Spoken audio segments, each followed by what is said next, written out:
Good morning! I am just back from the print show in Chicago and the caffeine is kicking in. Woohoo! Great time in the Windy City. We flew in a couple days early. I brought my daughter down from Cornell and we really did the city up. We had so much fun. We ended up doing a cruise on Lake Michigan on Monday night thanks to Printing Impressions. Saw a lot of friends on the show floor, had a lot of great conversations, got a lot of leads, companies that want to talk to me and I want to talk to them. Very, very exhausting, very fun. But something just happened. I wasn't planning on doing a sales tip. Otherwise, I wouldn't have worn this. It should be salmon, but really kept looking very pink shirt and blinding you. But something just happened that I wanted to capture while I was still thinking of it. I'm doing a road show for ID Alliance. And as many of you know, I'm leaving the association at the end of next month, but we got some commitments and I'm keeping them. We're going to do, San Diego, San Francisco, Melville, New York, Long Island, and we're going to do Atlanta. So one of my staff members was making some phone calls on my behalf, just saying, hey, Bill Farquharson is going to be in the area. He's going to be talking about, the 25 best sales tips ever. He's going to be talking about how to sell digital print. There's going to be a lunch. There's going to be a panel. It's going to be really good for you. We're going to help you grow your company. So we asked for the owner, and the owner wasn't there.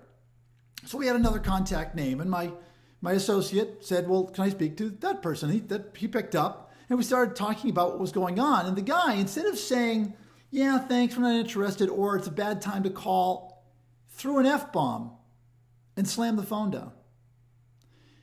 Now, obviously that's bad business. And this guy probably wasn't thinking. He didn't realize that, first of all, it would get back to me.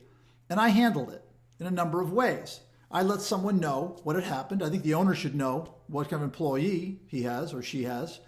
I also wrote a Google review on this. I take this kind of thing very seriously. First of all, you can't treat a team member of mine like that. It's not going to happen. It's not acceptable.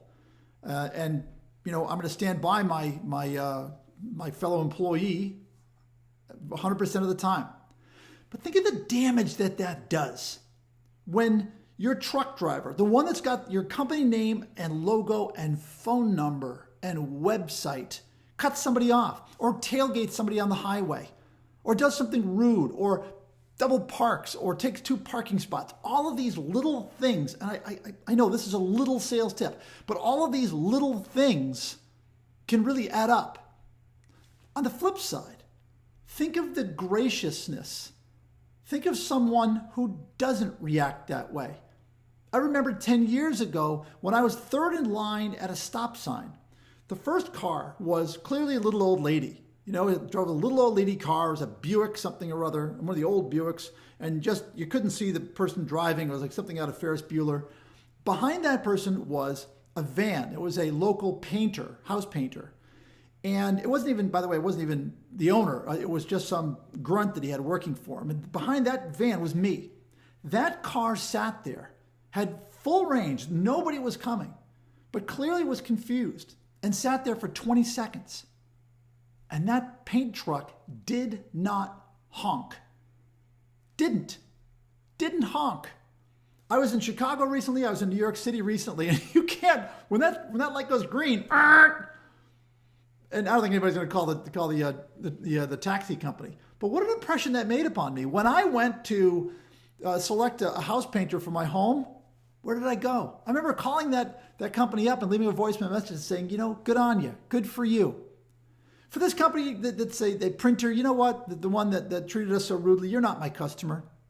I sent you an email and I told you so. You're not my customer. But you know what? You're probably not somebody that should be doing any kind of interaction with clients or prospects as well. And Google knows that now. And I hope it affects you. Wrong and unacceptable.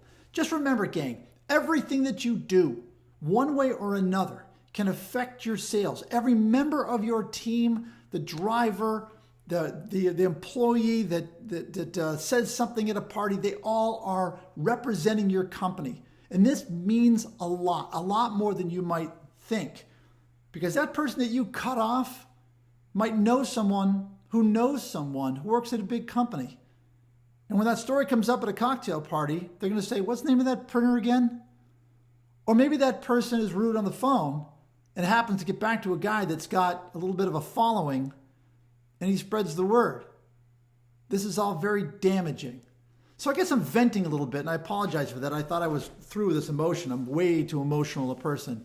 But I really wanted to make the point to you all that this is something that you need to be aware of, that you represent your company 24/7. Represent them well. And maybe that phone will ring and say, you know, I really appreciate what you did for someone, and it was probably something that you didn't even know about. But I buy print. I want to know if I could talk to a sales rep. I'd like to do business with you.